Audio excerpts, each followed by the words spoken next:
This episode of Dispatches from Planet Albany is brought to you with support by New York State United Teachers, which represents more than 600,000 educators and school-related professionals in New York. Dispatches is also supported by the public affairs firm O'Donnell & Associates. For more information, check out o'donnellsolutions.com. And I don't know what you did in college. I'm very familiar with what I did and with what my children did, but saliva is something that is often transferred from one college student to another.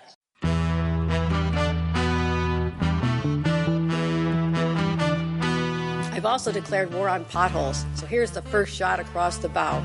Well, as you know, with Planet Albany, there's always something that makes the planet turn. And it's this amazing view of D.C., and Eddie Vedder comes out. And he goes, "You have a cigarette?" And I've never smoked in my life, but if I had, I wish that was the moment. And this strategy takes us from potholes to knotholes. I would like to say it was a pleasure, Mr. Kim. But I'm on the road. I'm David Lombardo, and this is Dispatches from Planet Albany, a WCNY podcast about power and politics in New York State government. And on this episode, we're going to consider some of the cajoling, convincing, and maybe light coercion used to get state lawmakers on board with some of the controversial elements that end up in a final budget deal. And for those insights, as well as reactions to some of the recent headlines out of Planet Albany, we're joined by Shontell Plummer, a partner with Tusk Strategies, where she's also head of the New York practice. Welcome back to the show, Shontell. The champ is here. Yes. And I guess entering the ring, not necessarily as the challenger. Well, no, she's not my opponent, though. No, but making her debut on Dispatches is Miguelina Camilo, the former counsel to Speaker Carl Heastie, who is now the chief of staff to the New York City Council Speaker. Thanks for making the time, Miguelina. Thank you for having me on. Big fan of the show, so I'm glad to be here. Well, yeah, what is your awareness of Dispatches, and do you just only make a point to listen to the Shontell Plummer episodes, or do you accidentally catch some of our other guests too? Well, I am a fan of podcasts generally, and having been in Albany land for 3.5 years, it was always very fun to listen to it. And definitely when Shanti started making appearances on it, I do look forward to the shows that she's David, on. Yeah. I hate to burst your bubble, but I think a majority of your fans listen and wait for me to be on the show. I mean, me and Raga are probably like your top people. Yep, that's fair. But Miguelina, for people who don't know Shontell outside of this realm, who maybe haven't experienced the Christmas party, for example, how does her on-air persona compare to what she's like in real life? I think Shontell's always herself, no matter what. Okay. That's why I'm successful. and lastly, Miguelina, I know how we ultimately were able to get Shontell to join us a few years ago when she became a regular and dipped her toe into the realm of public commenting. But what made you willing to put your livelihood on the line and come on this podcast? I will make sure her livelihood is not on the line and that she will be okay.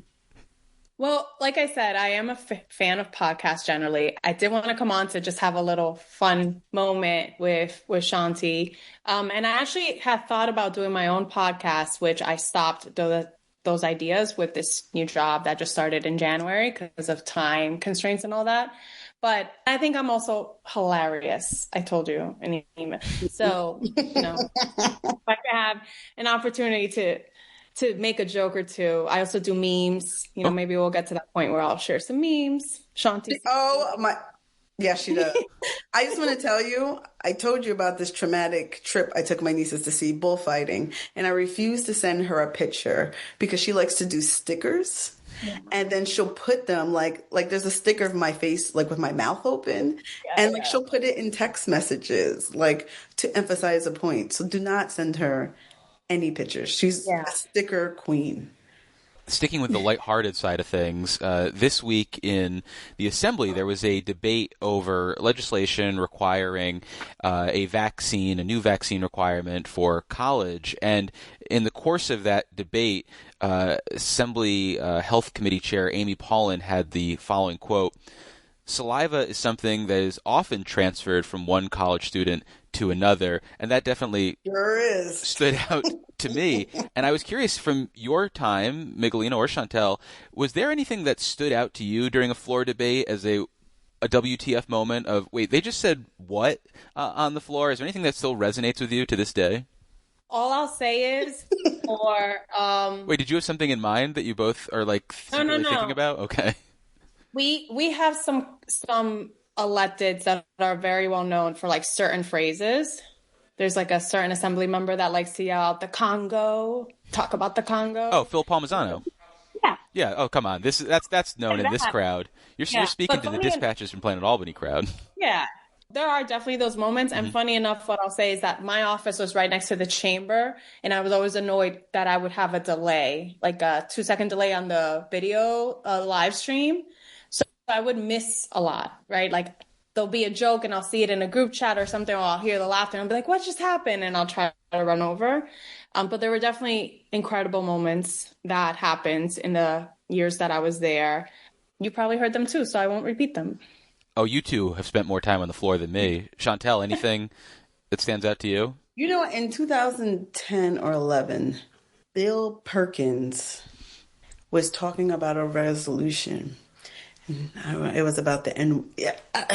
He basically didn't say the N word, but he said the N word eyes you. He's like, this eyes you. And I was like, what are you saying out loud, like in public? And he just like said the word on the Senate. And I was just like appalled. And like everyone was just like, well, he's not saying the word. He's saying it eyes you. And I was like, okay. And that for me, that and of course the coup. And then there was a one time, I think Kathy Young made Sarah Montgomery cry. And I was like, she's so mean. I was like, she's the meanest upstate woman I've ever met. And I didn't like Kathy Young after that. And anytime Ruben Diaz Sr. was on the floor, he'd be like, no money, no dancing. He's like, ooh, like he would just say different things. And it would just like, people would crack up because like his accent was so thick. He'd be like, what is he saying? But then when you got what he was saying, you're like, oh, okay. So. Well, this is tangentially related to the Bill Perkins reference. Now former Assembly member Pat Fahey was trying to talk about the NCAA, and did what I just almost did, kept referring it to as the NAACP tournament.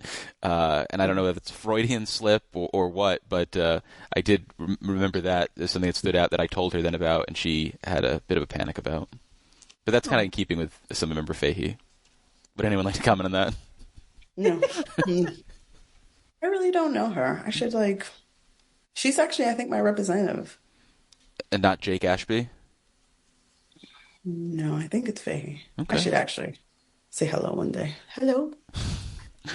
Well, I'll pivot to another issue that resurfaced this week, and that's the perennial bitching and moaning that's from state lawmakers that we need to amend the state constitution to address the Pataki v. Silver court ruling, which is not going anywhere for a variety of reasons. But I brought up this issue to the speaker last week, and his response was to point out that the LCA should spend more time. LCA people, right? We stink. Don't talk about we don't highlight the balance of power enough.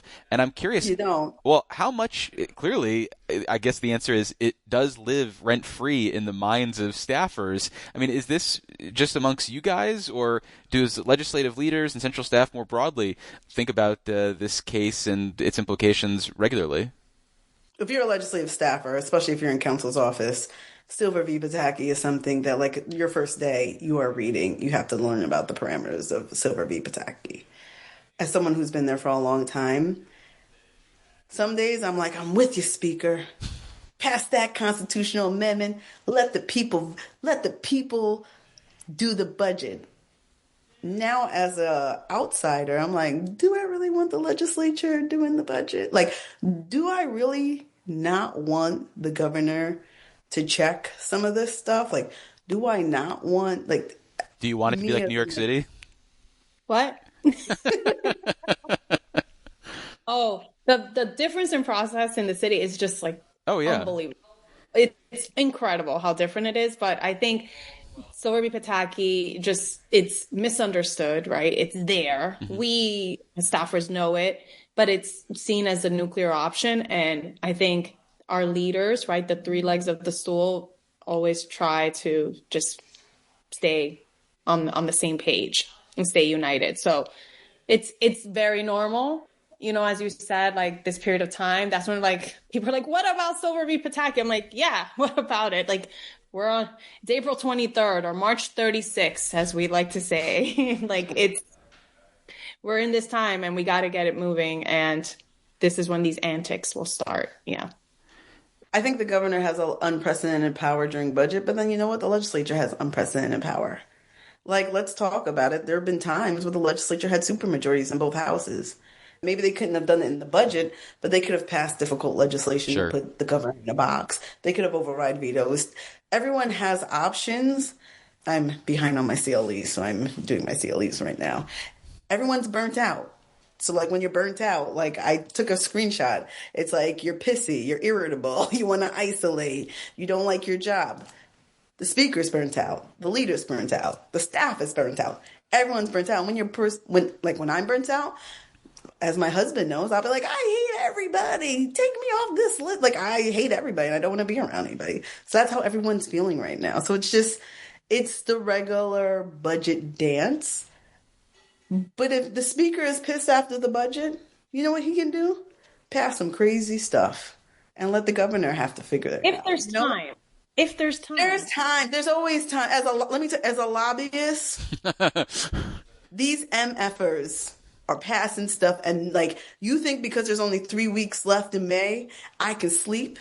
I can't.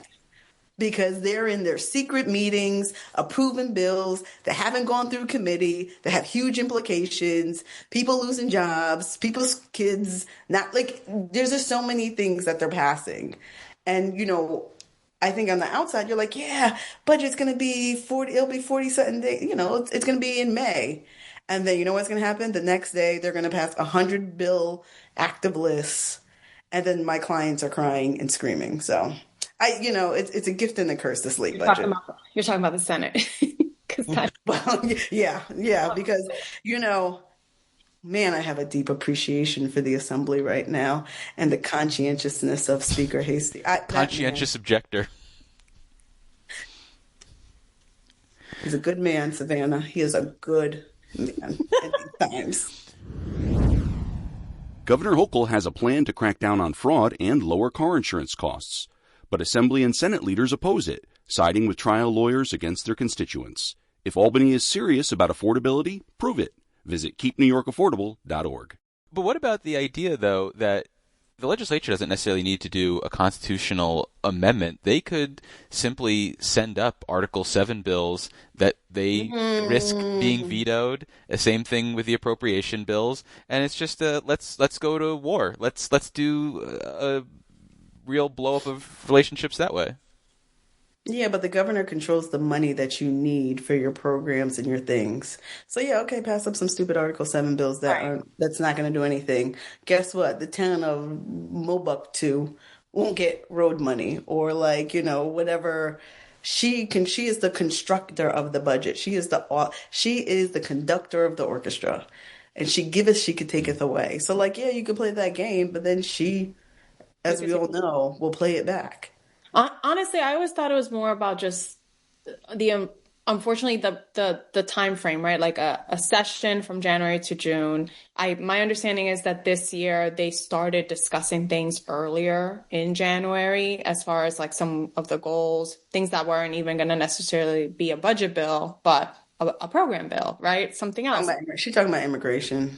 Well, I'm just saying in general. Which I just want to say, who said immigration was going to happen this year, David? I'm guessing you did. You see, run my shit back, please. I said it was going to happen the first podcast, but continue. We'll dig up that audio. It's more a process question or frustration. It's not the power dynamic. It's not Silver v. Pataki. It's the fact that the everything's hurry up, wait. You're mostly waiting around. Right now, our members are conferencing piece by piece of like what may be done in the budget. But all of January, all of February, you're normally sitting around chapter amendments. You're wondering what's the budget going to say? And then you sit around for another month and until... Though you go to budget hearings, the houses have the working group so they can create their one houses that have way too many items. My limited time in government, right? Almost 4 years in the assembly, now a couple 4 months in city council. All my expertise. I just think there is just the efficiency of government. It's there for a reason, right? The bureaucracy and things are there. And like the assembly, the Senate, it's a well-oiled machine. No matter how much you want to make things a little faster, like there's just a way for a reason. I think that was always, as a staffer, more frustrating to me. It wasn't about our leaders and them trying to like hold power over each other. It was more about like the institution and just how things always kind of worked out, where you have that mad dash at the end of session. You're just always going to have those last 2-3 crazy weeks. And even more so now under this particular governor, like budgets have been later. But that's when, because she wants to discuss really big issues. Like she's taking on like really huge items that I always thought like, man, off session, maybe we should be talking about this. Like maybe we start these 3 ways in August. I don't know. Like, so when we come in January, February, I have more of a sense. Like I lived through the discovery reform, right? And I knew it was coming. So that summer prior to that session last year, I spent time talking to the practitioners, talking to the advocates, understanding it inside and out.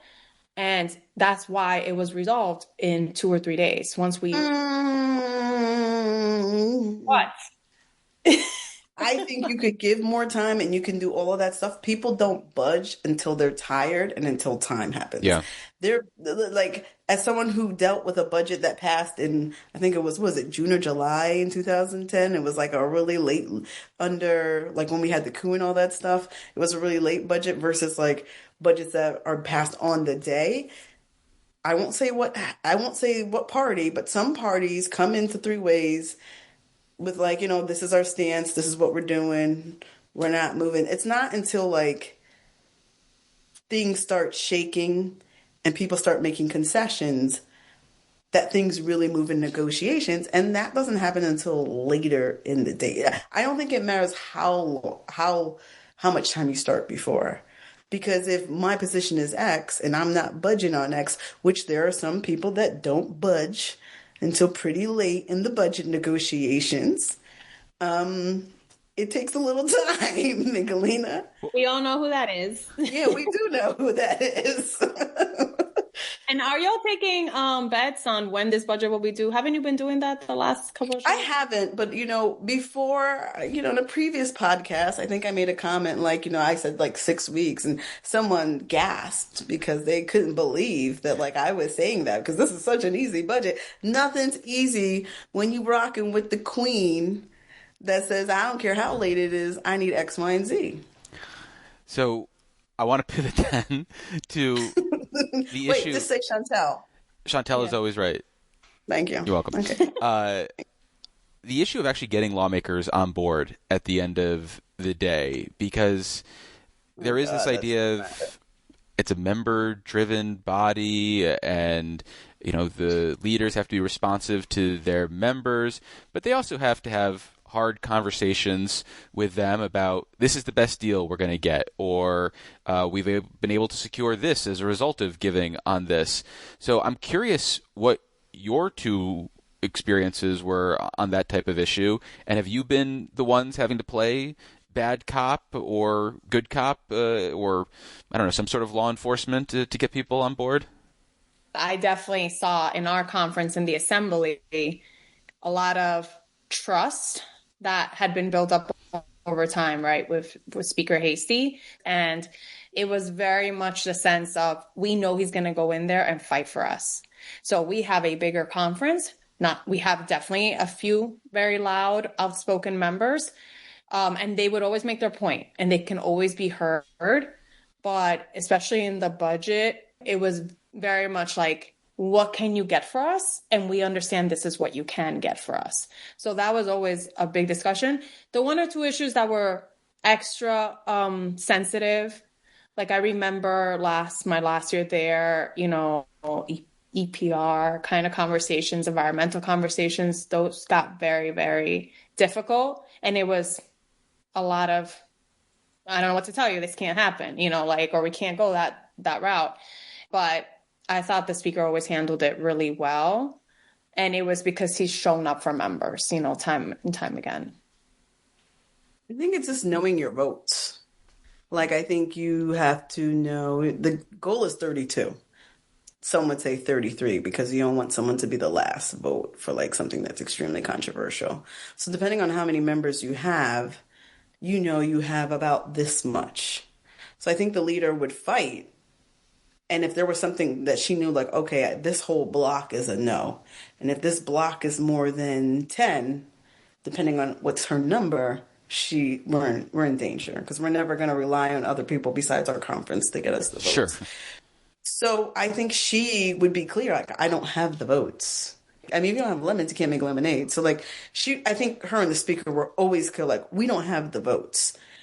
I don't know how it is in the assembly. I thought the leader did a good job of communicating as negotiations went along and when there was progress. There's a lot of waiting in the beginning, but then like around now, they're having a lot more closed door sessions and probably talking about what's going on. I just think it's about knowing your votes, knowing your members, and I think in leadership, any leader is very good to their members. So it's like, if me and Keon get into a fight tomorrow, I'm not going to remember the fight. I'm going to remember the length of our relationship. And I think that's what leadership is about. Mrs. Plummer. So sweet. I know. So, some days, like, I might be a little bit, like, miffed at my wonderful husband, but I'm going to remember, like, all the great times. And I think with the leader, sometimes people feel bad. And they're like, I hate this budget. But she got me record education funding for my district. She got me this controversial bill that's important to my community. She's done X, Y, and Z. I trust her, and they'll vote. But then there's always some members that will always vote no. We know who those members are. And I think sometimes she just has to be like, all right, vote no, Yeah, I mean, just to add that, like, our leaders in the houses are very good at knowing what our members need and what they care about. I remember when I first interviewed for the job, like in the very beginning, the one question to me was like, have you ever babysat children? I'm like, yes. And they're like, okay, you could do this. I'm like, okay. I don't find it as like, I always said when I worked there, it wasn't like babysitting kids. It was like I had 42 boyfriends and girlfriends. Oh. And I had to know what they wanted, what they hated. Like there's a member, like if you're like Diaz, I'd be like, no drinking, no dancing, no clubbing. No, like I knew all the things he wouldn't do. And we close your eyes and you're like, Scoofus. I'm like, tickets, Calvin. Like I know what certain members want and like are obsessed about. And like, it's like, you have to know each member.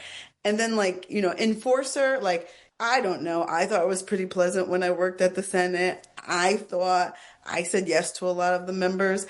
I thought I said yes to a lot of people on the outside. So I don't think I was mean, but that's my perspective. I think other people would tell you I was an enforcer and a heavy hand. I'm not going to say who, but like someone probably would think like good news comes from the leader, bad news comes from whatever staffer. Wasn't me. Because I was always nice.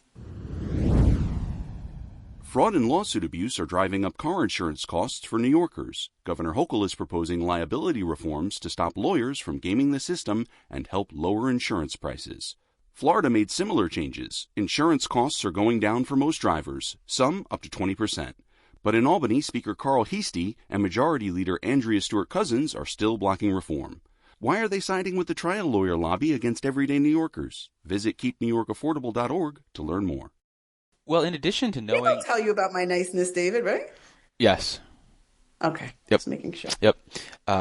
Sometimes they're drowned out by other people, but I definitely can hear those voices. In addition to knowing, though, what your members want, it seems like you also, as a legislative leader, have to have a sense on where the governor is going with negotiations, because at some point you have to read the room that where the three-way negotiations are happening and say, hey guys, hey members, the governor's not going anywhere on this. We've, waited her out, and I mean, this is the best deal we're going to get. I mean, do they have to tell people at some point, that's it, pencils are down, this is what you're going to get, take it or leave it, I guess? It's like Bidey. In the morning he comes downstairs, he immediately goes to where his treats are. And he's like, I want my treats. And I'm like, you can't get a treat till you eat. And I think like with the members, it's like they automatically are like, they're just, when it comes to budget time, they're like, rah, rah, rah, rah, rah. Because you got these advocates outside sleeping on the floor, blocking your doors, sending you text messages like, keep up the fight. So they're like, rah, rah, rah, rah, da, da, da. And then like there comes the point where it's like, all right, y'all, you voting for this or not? Oh, you're not voting for this? Let me know.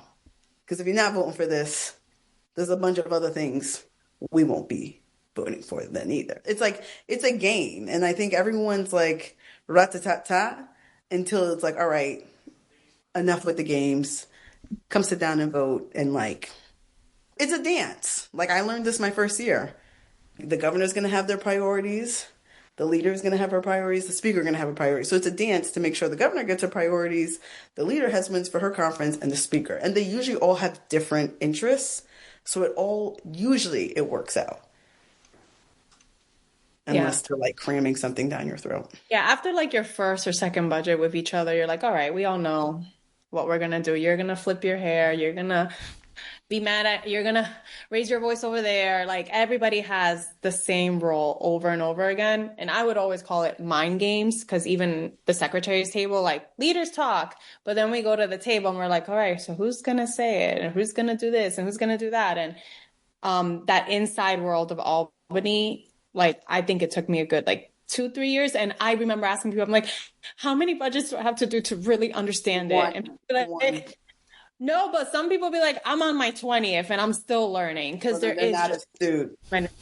Well, it's a huge process. Like there are, and props to our Ways and Means team in the Assembly and Finance in the Senate. Okay. And I'll give them credit. I don't know, but they were over there too. And I'm just saying, like, the staffers and the ones that commit to doing this job, like that heavy lifting, like there's a lot of information that a member to go up to them and be like, explain this tax to me. And they're like, oh, okay, in 1975, this happened. And then in 85, that happened. And then I know this. And they're just like, I was always impressed, right? Like of the wealth of knowledge that our staff had.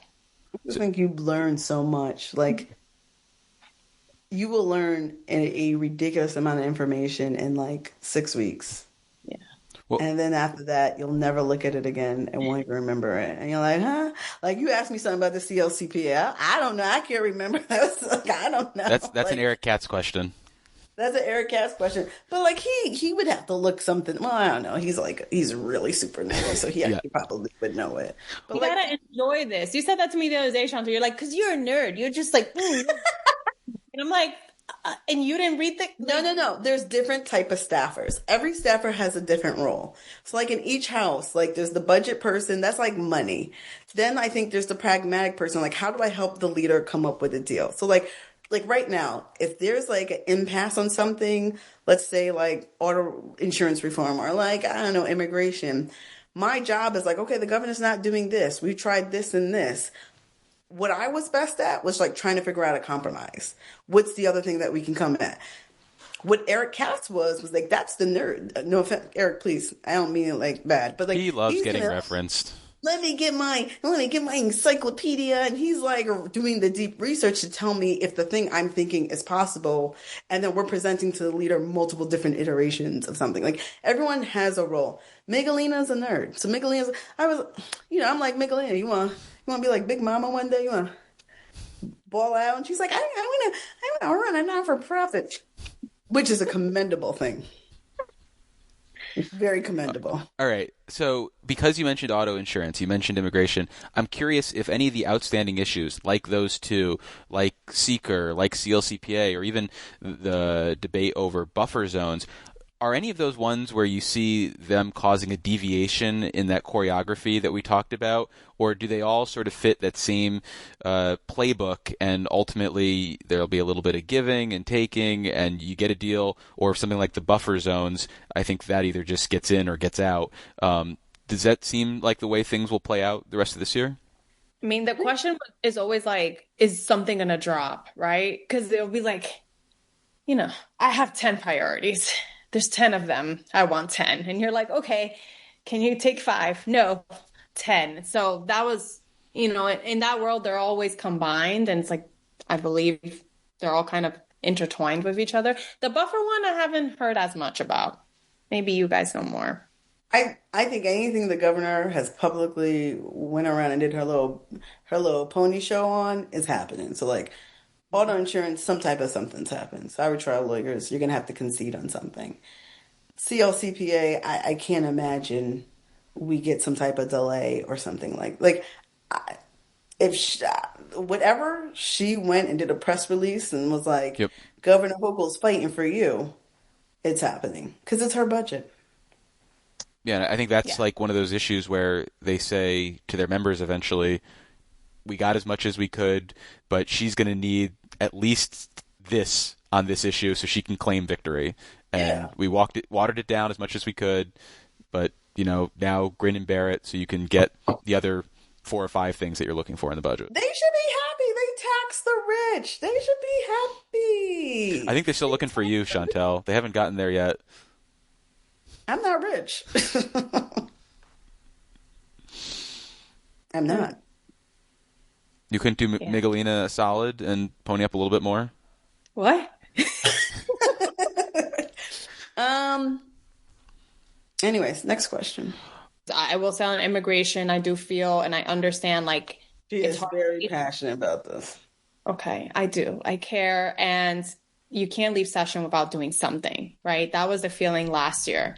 So of all things, to me, that's like the most human kind of issue, right? The most impactful kind of issue. Like, I'm an immigrant, I have family that are, going through these kind of issues. I have friends. So we're in New York City, but all of New York State should be really. People's husbands are immigrants. Yeah. Well, can they end the budget process without doing something on immigration and say, well, we've got more time in the session to do this? We don't want to end up in a worse place, right? We're already nationally going through horrific, situations. Every day there's just something that's happening that is just unbelievable, and that this is America and New York City and all that. But I think we can get there because the people at the table also care, and that's what matters most. So I'm confident in our leaders that we're all going to get there. They're going to get there. And let me tell you something. If they can't figure out, and this is what Governor Hochul does know, if they can't figure out a budget, there'll be a 2-way agreement, and the legislature will pass it anyways and drop it on her lap on the election year. So might. No, go ahead. I think she might. It's to the governor's advantage to figure this out in budget, so she can control the narrative, take a victory lap along with the legislature, instead of feeling like they dropped this bomb on me and here I am stuck. Yeah, that'll be okay. I did want to say one thing about Shontell Plummer. Sure, you got 2 minutes. And in case I never come back on the show, but feel free to invite me again. Oh, good. Shontell is the person. I started working in Albany, which is a completely different world, and people are territorial and people don't share information. This woman gave me a list of contacts and said, introduce yourself and make sure you reach out to these people and make something of this, because you can do it. You belong here. She did that. And I will never, ever forget that. And I say that we want people to think I'm mean. Come on, you're messing up my street cred. Stop it. I just need to say that because this is a podcast about Albany, and Albany is a very there's no place like it. And once you've lived through it, you know exactly what I mean, that you feel a lot of times undervalued and in a silo, and no one's really paying attention to what's happening. And you need people that have gone through it and are willing to just share a little bit of information, because that's the most valuable currency in Albany is information. But not everybody wants the information. So thank you for receiving the information that I had to give you. I absolutely jumped on that, and that's my little time there. That's what I did. I was myself. I networked. I connected with people, and I've made relationships that I will carry with me, so including my friendship with Shontell. So I just wanted to say that is a great thing. Shanti, you keep showing up on the show as you are. Very strong woman. Right. Because you were on, I want to be my best self, but like David, next time you gotta get me back on so I can be like, but because you were on, I was like, yes. Well, and the policy is. We'll have both of you back on, but Zoom's going to kick me off in 15 seconds. So, Miguelina, thank you so much. Shontell, as always, thank you. Bye. Bye. Talk to you soon.